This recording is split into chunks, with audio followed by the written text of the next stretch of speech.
Welcome to Gnanaprasoona బెస్ట్రో channel.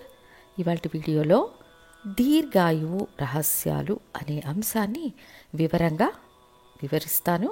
సహజంగా మంచి ఫలితాలు, చెడు ఫలితాలు వాటిని మనం అనుభవించడానికి ముందుగా ఆయుష్ బలం ఉండాలి.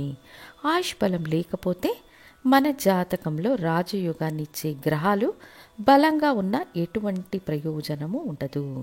కాబట్టి ఆయుష్ బలాన్ని నిర్ణయించే కొన్ని నియమాలను మనం ఇప్పుడు పరిశీలిద్దాము. మనం ఎటువంటి మంచి ఫలితాలు పొందాలన్నా ముందుగా మనకు లగ్నాధిపతి మంచి స్థితిలో లేదా సమం అనే స్థితిలోనైనా ఉండాలి. శత్రుస్థానం, నీచం, అస్తంగత్వం, గ్రహణం అనే స్థితిలో ఉండకూడదు. సమం అనే స్థితిలో ఉంటే చాలు, కొంత ఆయుష్ బలం ఉంటుంది.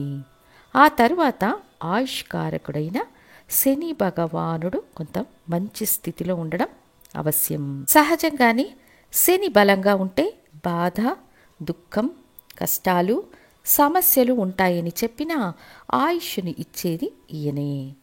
గ్రహాల వరుసలో అని చూస్తే శని భగవానుడు చిట్ట చివరి గ్రహం. దాని తర్వాత అదనంగా చిన్న చిన్న గ్రహాలు ఉన్నాయన్నా వాటిని పెద్దగా జ్యోతిష శాస్త్రంలో తీసుకోలేరనేది వాస్తవం. ఒక పర్యంతం అంటే ఒక ఫుల్ రౌండ్ చుట్టి రావడానికి శనికి 30 సంవత్సరాలు పడుతుంది. ఈయన 4 పర్యంతాలు ఒక మానవుని పూర్తి ఆయుష్ అంటే 120 సంవత్సరాలు. మన వింశోద్ధరి దశాభుక్తులను పరిశీలిస్తే కూడా 120 సంవత్సరాలే. ఈ శనికి ఆయుష్కు సంబంధం ఉంది కాబట్టే శని 4 పర్యంతాలు 120 సంవత్సరాలుగా పేర్కొన్నారు. సో ఆయుష్ కారకుడైన శని భగవానుడు లగ్నాధిపతి మంచి స్థితిలో ఉండాలి. ఇది ఒక పూర్ణ ఆయుష్ బలాన్ని పొందడానికి సంబంధించిన వ్యవస్థ అని చెప్పవచ్చు. ఇంకా మీ లగ్నానికి ఆయుష్ స్థానాధిపతి అని పేర్కొనబడే అష్టమాధిపతి, ఉభ ఆయుష్ స్థానాధిపతి అయిన 3వ స్థానాధిపతి అంటే అష్టమానికి అష్టమాధిపతి అనబడే 3వ స్థానాధిపతి బలంగా ఉన్నప్పుడు పూర్తి ఆయుష్ బలాన్ని జాతకుడు పొందుతారు. అంతేకాక ఆయుష్ కారకుడైన శని భగవానుడు పూర్తి ఫలితాలనిచ్చే రాశులైన కర్కాటకం, వృశ్చికం మరియు మీనంలో ఉంటే దీర్ఘ ఆయుష్యులని కూడా చెప్పవచ్చు.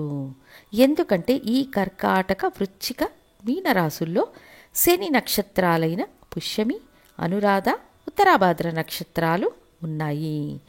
ఆయుష్ కారకుడు శని భగవానుడు పూర్తి ప్రయోజనాలనిచ్చే కర్కాటకం, వృశ్చికం, మీనరాశి అనే జలరాశుల్లోనే శని నక్షత్రాలు దాగి ఉన్నాయనే బ్రహ్మరహస్యం ఉంది. కాబట్టి మీ అష్టమాధిపతి కానీ లేదా శని భగవానుడు కానీ కర్కాటకం, వృశ్చికం, మీనరాశుల్లో ఉంటే మీకు దీర్ఘ ఆయుష్ అని చెప్పవచ్చు. అదేవిధంగా లగ్నాధిపతి కానీ మరియు అష్టమాధిపతి కానీ చరరాశుల్లో ఉంటే దీర్ఘ ఆయుష్ అని చెప్పవచ్చు. చరరాశులంటే ఏవి? మేషం, కర్కాటకం, తుల మరియు మకరం. అప్పుడు మీ లగ్నాధిపతి కానీ అష్టమాధిపతి కానీ చరరాశుల్లో ఉంటే దీర్ఘ ఆయుష్ ఉంటుంది. స్థిర రాశుల్లో ఉంటే మధ్యమ ఆయుష్ అని చెప్పవచ్చు. స్థిర రాశులు అంటే వృషభం, సింహం, వృశ్చికం, కుంభం. చరరాశుల్లో ఉంటే దీర్ఘ ఆయుష్ అని పేర్కొంటారు. ఉదాహరణకు మీరు ఒక ధనుస్సు లగ్నం అనుకోండి. లగ్నాధిపతి గురువు మేషంలోనో అష్టమాధిపతి అయిన చంద్రుడు తులలోనో ఉన్నారంటే మేషం, తుల చరరాశులు కాబట్టి మీకు ఆయుష్ దీర్ఘం అని తీసుకోవాలి. అదే ధనుస్సు లగ్నం, గురు భగవానుడు వృషభంలో ఉన్నారు. ఇది ఒక స్థిర రాశి. చంద్రుడు సింహంలో ఉన్నారు. ఇది కూడా ఒక స్థిర రాశి. ఇప్పుడు వీళ్లకు మధ్యమ ఆయుష్ అని చెప్పవచ్చు. అయితే ఈ పూర్ణ ఆయుష్, మధ్యమ ఆయుష్ కంటే తక్కువ ఆయుష్ అనే దానికి కూడా వివరణ ఇస్తాను.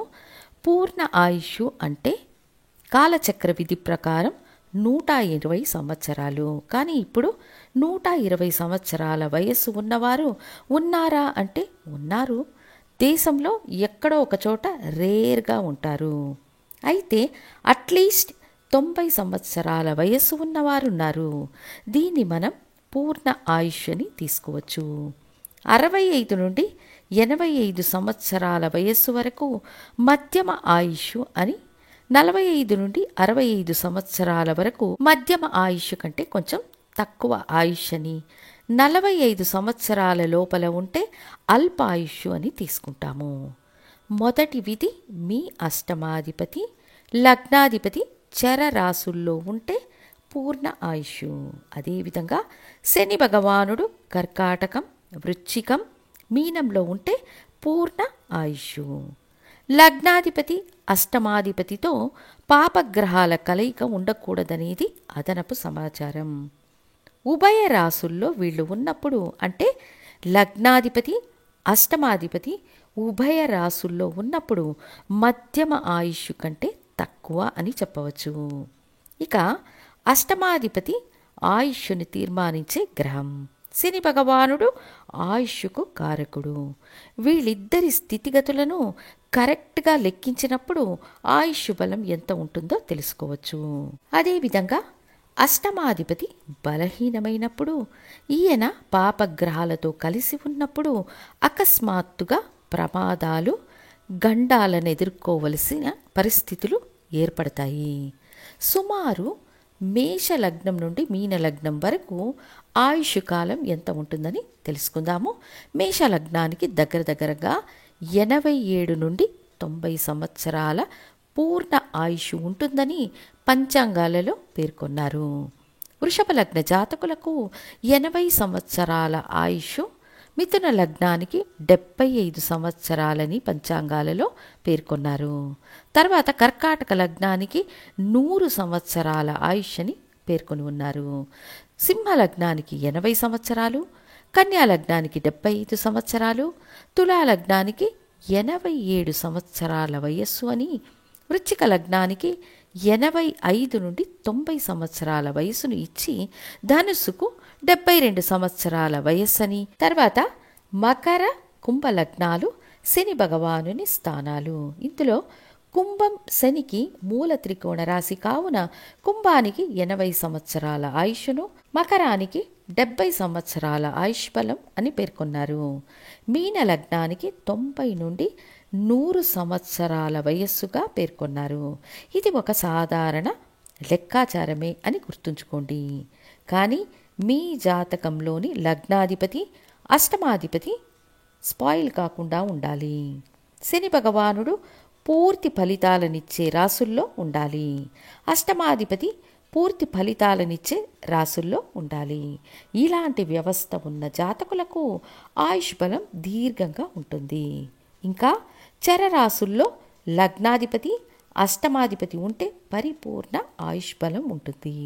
స్థిర రాశుల్లో ఉన్నప్పుడు మధ్యమ ఆయుష్ను, ఉభయ లగ్నాలకు మధ్యమ ఆయుష్కు కొంచెం తక్కువగా ఉంటుంది. కొంచెం తక్కువ అంటే 65 నుండి 72 సంవత్సరాల లోపల అని అర్థం. ఇంకా ఇది కాక మధ్యమ ఆయుష్ కంటే తక్కువ అనే విధి ఉన్నప్పుడు దగ్గరగా వాళ్ళు వాళ్ళ అవసరాలను త్వరగా ముగించుకుంటారు.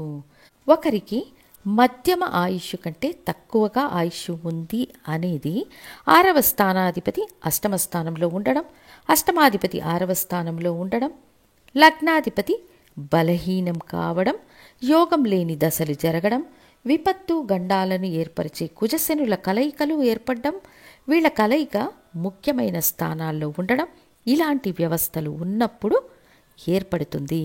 పూర్ణ ఆయుష్కైన సూక్ష్మం అనేది శని భగవానుడు అష్టమాధిపతి లగ్నాధిపతి వీళ్ళ ముగ్గురి కనెక్టివిటీ అని గ్రహించాలి.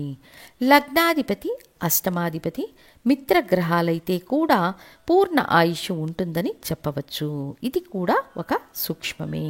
చరరాశుల్లో ఉన్న అష్టమాధిపతి లగ్నాధిపతి మీకు పూర్తి ఆయుష్ను ఇస్తారని తెలియజేస్తూ ఇంకొక ముఖ్య వీడియోతో మళ్ళీ మీ ముందుంటాను. ధన్యవాదాలు.